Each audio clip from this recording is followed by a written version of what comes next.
حمایت مرز بومی وطن وظیفه از همه مهم هر یک شهروند محسوب یافته. تقویت مدافعی کشور از جوانان باننگ و ناموس وابستگی کلان دارد و مکتب زمینه واقعی در روحی وطن دوستی و وطن پرستی و خودشناسی و خودآگاهی تربیت نمودن آنها می باشد. در اساس برنامه دولتی تعلیم در صنف‌های بالایی آموزش فنی آمادگی دفاع حربی جاری گردیده، صنف‌خانه میدانچه حربی نزد مؤسسه تعلیمی باید و طلبات برنامه مطابق گردانده شود. در این سمت در ناحیه باباجان غفورov مقامات محلی و مسئولین مکاتب و آموزگاران فنی توجه خاص ظاهر می‌نمایند، زیرا خوانندگان از دوران تحصیل در مکاتب برای حمایت مرز بومی وطن و خدمت در صف‌های قوه‌های مسلح جمهوری آماده می‌شوند. تحلیل‌ها نشان دادند که در مؤسسه تعلیمی جماعت حیدر عثمانوف صنفخانه‌های فنی آمادگی دفاع حربی با عیانیت‌ها و لوازمات مربوط به دست تامین گردیده آموزگاران صاحب تخصص جلب گردیدند. در مؤسسه تازه بنیاد این تدبیر حربی در جریان ساختمان به نوبت گرفته شده در مکاتب سالها عمل کننده از حساب بودجه مقامات محلی سهم کمیته پدر و مادران و اقدام صاحبکاران صنفخانه و میدان حربی آمادگی دفاع نوسازی و تامین گردیدند. همساله در اساس نقش چاره‌بینی شعبه معارف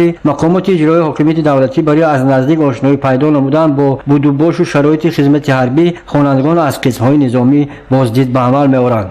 در مؤسسه تعلیمی که امروز تعمیر و تجدید می‌شوند و بناهای صنفخانه‌های علاوه‌ای بنیاد می‌شوند، مجری نوی روند آموزش فنی آمادگی دفاع حربی و ساختمان میدانچه حربی پیش بینی شده است. در مؤسسه تعلیمی عمل کننده دام سالهای دراز زمین حدود بناهای تعلیمی فرسوده شده بود. از حساب مبلغ‌های متمرکز دولتی در حجم زیاد منفش کرده شده، بعداً میدانچه حربی سفارایی و خدمات‌زدی تشکیل کرده شدند. همساله در مؤسسه تعلیمی چاره‌بینی مدافع گنجینی دور می‌گردد که از راه‌های جلب جوانان با آمادگی حربی بوده کارهای تشویقات و ترغیبات جهت سفربرکنی خط کنندگان به صف قوای مسلح کشور است.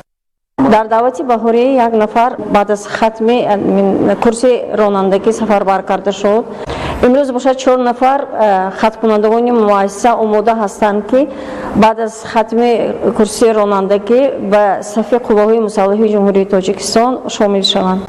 تشکیل کورس کوتاه مدت رانندگی در تشکیلات جمعیتی مددگار مدافع امکان می‌دهد که از روی کسب معین در قسم‌های نظامی خدمت مادر وطن را ادا نمایند. در دعوت بهاری نوسکران از مؤسسه تعلیمی شهر و ناحیه‌های ولایت سوخت از روی کورس رانندگی به قسم‌های نظامی شامل شده زیادند. شعار و آوازهای انعکاس کننده ارزش‌های ملی، حس بلند وطن دوستی، تشویقات و ترغیبات، همکاری با جامعات و شهرک، کمیته محله‌ها، تطبیق قانون جمهوری تاجیکستان درباره مسئولیت پدر و مادر در تعلیم و تربیت فرزند، رابطه با اهل جامعه از راه و واسطه‌های جلب جوانان به خدمت مادر وطن است.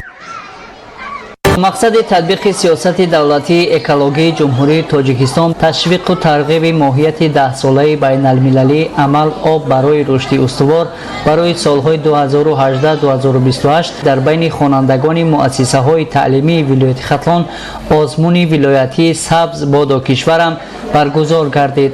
دوره ناحیوی آزمون مذکور در ناحیه وخش با اشتراک محصلین ناحیه شعبه معارف و بخش حفظ محیط زیست ناحیه وخش گذرانیده شد. اعضای حکمان از گوشه‌های آماده نموده هر یک مؤسسه دیده نمودند. در آزمون مذکور 6 نامیناسیا رسم بهترین، شعر بهترین، حکایه بهترین، صورت بهترین، ویدیو رولیک بهترین و کار معماری بهترین پیشنهاد کرده شد. باید نورسان و جوانان اینچنین کودکان تاجیکستانی وطن عزیز خود را همیشه تازه و آباد نگاه داریم.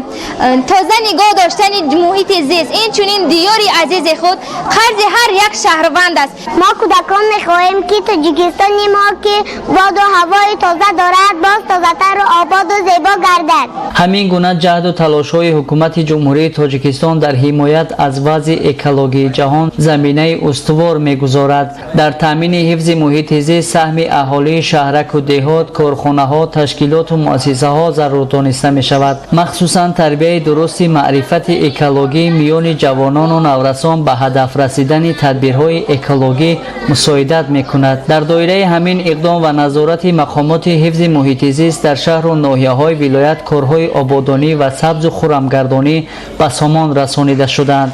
در جنبه چاره‌بینی به غالبان تحفه‌های خاطره‌ای تقدیم گردید.